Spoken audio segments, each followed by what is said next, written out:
At the beginning of the story, we see Mary sleeping. She lives in a small house with her mother as her father has passed away. Mary works here extracting fossils of ancient creatures, which sustains her livelihood. The following day, Mary heads to the seashore to search for more fossils. She finds a stone, extracts a fossil from it, and brings it back home to clean the next day. A man named Roderick then arrives, telling Mary that he has heard great things about her work in London. He praises her, calling her a role model and expressing a desire to buy the ammonite fossil she found and learn from her. He wants to accompany her on her fossil hunts. Initially, Mary declines, explaining that she doesn't have much time for socializing. However, she eventually agrees. Roderick's wife, Charlotte, who is perpetually sad, also arrives. It's revealed that Roderick and Charlotte are not on good terms and rarely speak to each other. The next day, Mary goes back to the seashore to collect stones, and Roderick joins her to learn more about fossils. After spending time with Mary, Roderick returns home and finds Charlotte still in her room.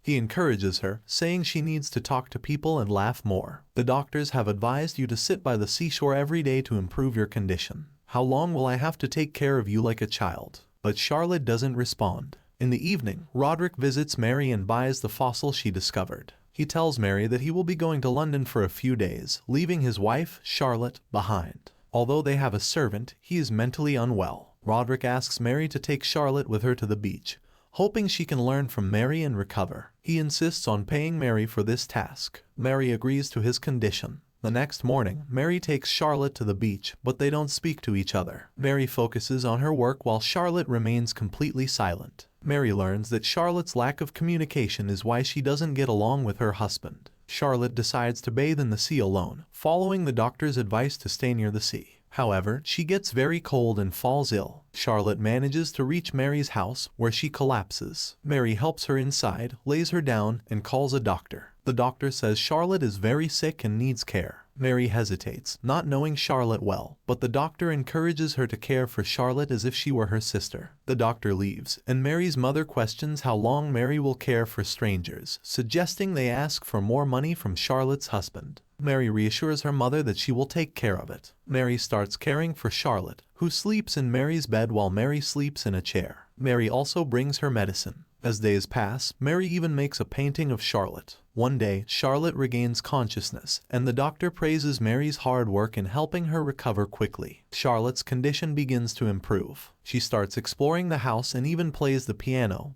which Mary observes. Charlotte then asks Mary if she can accompany her to the beach. Mary agrees, and they spend time on the shore without speaking much. When they return home, Charlotte helps Mary prepare vegetables. But Charlotte had never cooked vegetables before, so Mary tells her to fetch some coal instead. When Charlotte goes to get the coal, her hands get dirty, and she starts crying. Mary comforts her and takes her to bed. Charlotte asks Mary if she has any children. Mary explains that she doesn't, but her mother had 10 children, 8 of whom died. Mary tucks Charlotte in for the night and herself sleeps in a chair. Charlotte insists that Mary shares the bed with her. Initially, Mary refuses, but eventually she agrees. The next morning, the doctor visits and invites Mary to a concert. Mary says she will only attend if Charlotte can come too, as she enjoys music. The doctor agrees, and they prepare for the event. In the evening, they attend the concert, but Charlotte sits separately from Mary, breaking Mary's heart. However, Mary sees that Charlotte is happy, which is a rare sight. Mary leaves the concert early,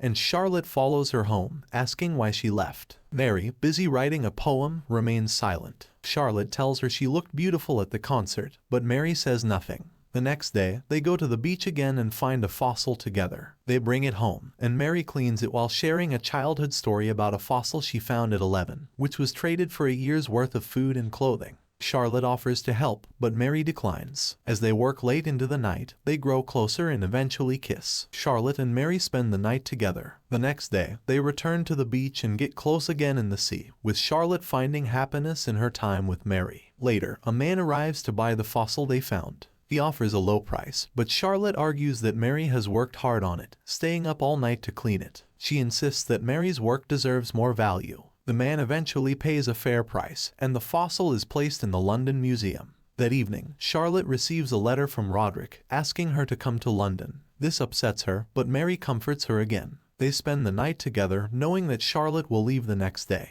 They have fallen in love with each other. The next day, Charlotte bids farewell to Mary and returns to London. Mary watches her leave with sad eyes, feeling a deep sense of loss. Later, Mary's mother dies, leaving Mary completely alone. Mary's aunt visits her, offering condolences and support. She tells Mary that her mother was a wonderful woman and that she is brave for handling everything alone. She assures Mary that she is there for her if she needs any help. One evening, Mary receives a letter from Charlotte, inviting her to visit a museum. Mary immediately travels to London by boat and arrives at the address mentioned in the letter. She finds herself at Charlotte's beautiful, large house. Charlotte is overjoyed to see Mary and greets her with a kiss and affection. Charlotte tells Mary she has a surprise for her and leads her to a room, revealing that it is meant for Mary. Charlotte explains that she has prepared many things for Mary. However, Mary feels betrayed and accuses Charlotte of bringing her to London for selfish reasons. She expresses that she thought she was coming for the museum, not to live with Charlotte. Mary insists that her old house and her work mean everything to her and that she cannot live with Charlotte. She believes that their relationship would never be accepted by Charlotte's husband. Feeling hurt and misunderstood, Mary leaves for the museum. Charlotte is left saddened by Mary's reaction. At the museum, Mary sees the fossil she had discovered at the age of 11. To her dismay, someone else's name is credited for the fossil, not hers. Charlotte arrives at the museum, and their eyes meet. Despite the tension, Mary realizes that she still has feelings for Charlotte. Charlotte is there to rekindle their relationship, and in that moment, they decide to start anew. The two women reunite, ready to face whatever challenges come their way together.